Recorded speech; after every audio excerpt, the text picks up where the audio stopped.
welcome to Bloosh. My name is Jodie, and yesterday was the final day of EGX.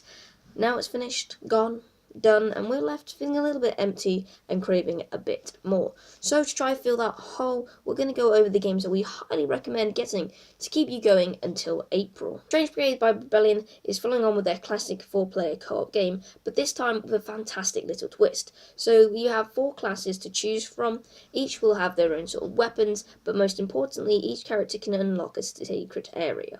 So you have to be a certain class to open up certain places.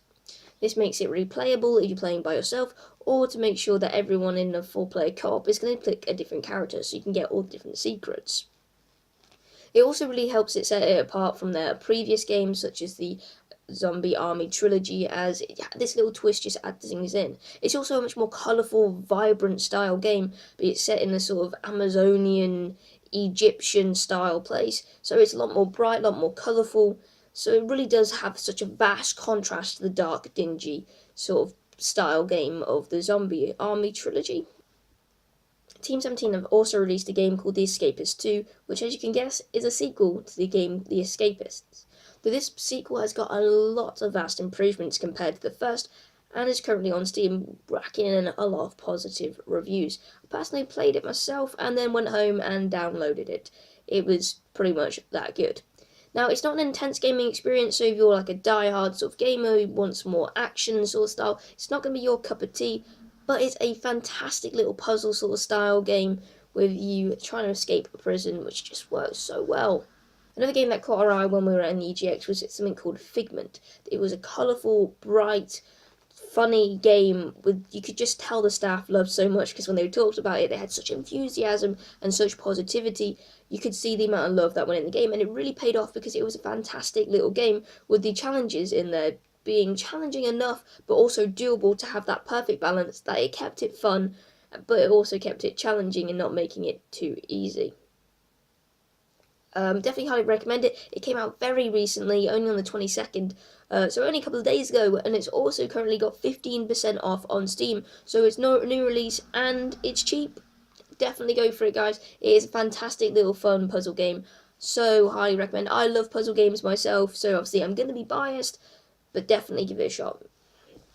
We could mention EGX without going on about some of the big name games, so we didn't really get much of a chance to look at Call of Duty due to the massive queues there, but I did get a peek at Destiny 2 because their stand was gorgeous. I had to go see it. They had the suits of armour set up, the guns and the ships and everything, and Ali from Bloosh, he's a bit of a fan, so I had to go check that out mainly for him as well, though I have dabbled in the original myself.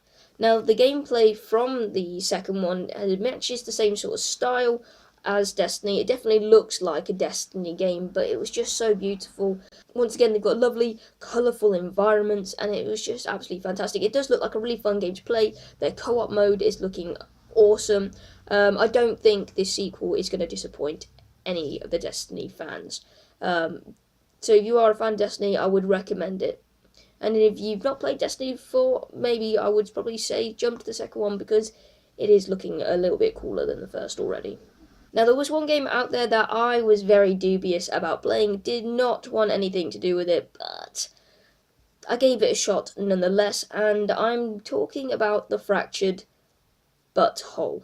Now, I'm slightly prude and very easily made awkward, so this game was not really something that I would go for, but it was absolutely amazing. I had so much fun.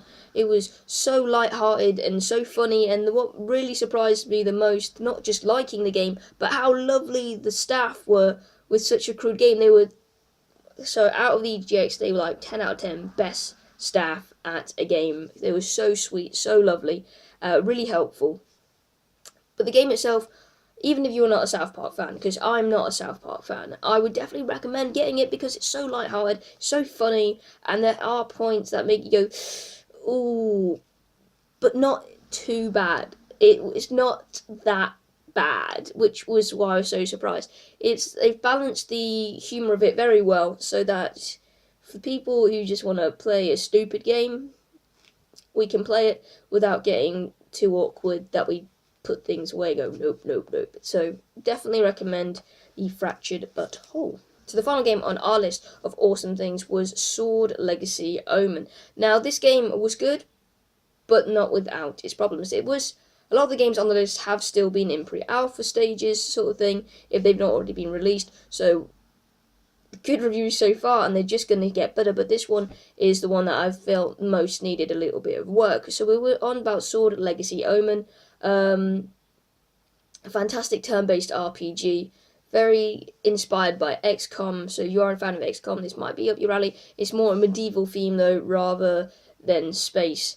The heroes were fun characters, and the setup was quite nice. The idea of the storyline really did sell it to me. The only problem I had with it was the turn-based skill points. So each hero's got a different set of skill points they can use per each turn, but the balance seemed a little bit off, especially when you're fighting someone who is very long range. So most of the characters had sort of a mixture of long range and short range attacks. Yeah, you have to be in certain locations to use them, of course.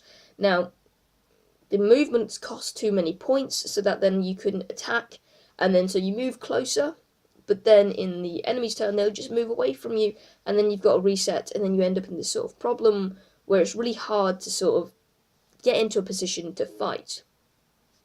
In the end, it was a fantastic game, and with work, I do think it's going to be one on the list of things to get. So thank you very much for watching, guys. We're going to have another video uploaded tomorrow, a team play, and then one later on this week. If you have liked, please do like and subscribe.